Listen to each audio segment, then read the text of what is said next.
তুমি কি ইসলামের সন্তান নও? তুমি কি মুসলিম উম্মার একজন গর্বিত সদস্য নও?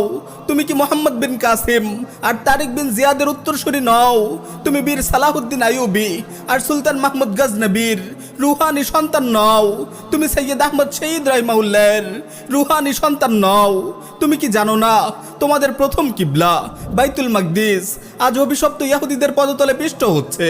তুমি কি জানো না তোমার মা বোনের আজ কাফিরদের হাতে গণহারে ধর্ষিতা হচ্ছে?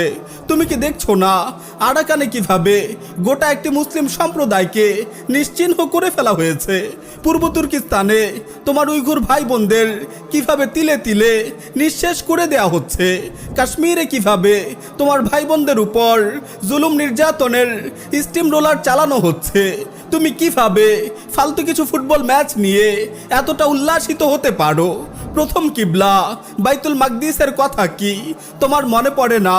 তোমার হৃদয়ে কি তোমার মাজলুম ভাই বোনদের প্রতি কোনো ভালোবাসা নেই? তাদের মুক্তির জন্য কি তোমার প্রাণ হাহাকার করে না?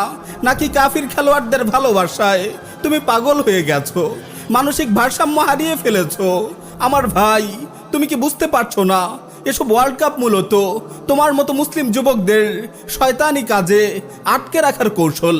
কাফিররা চায় না তোমরা জেগে ওঠো, তারা চায় না তোমরা সচেতন হও, তারা চায় না তোমরা তোমাদের ধর্ষিতা মা বোনদের চিৎকারে সাড়া দাও।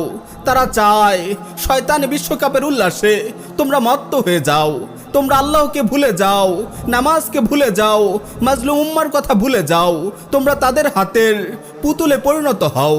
তারা চায় তোমরা এসব বেহুদা কাজে উন্মাদ হয়ে থাকো, আর তারাই সুযোগে তোমাদের হাতে পায়ে গোলামের শৃঙ্খল পরিয়ে দিই।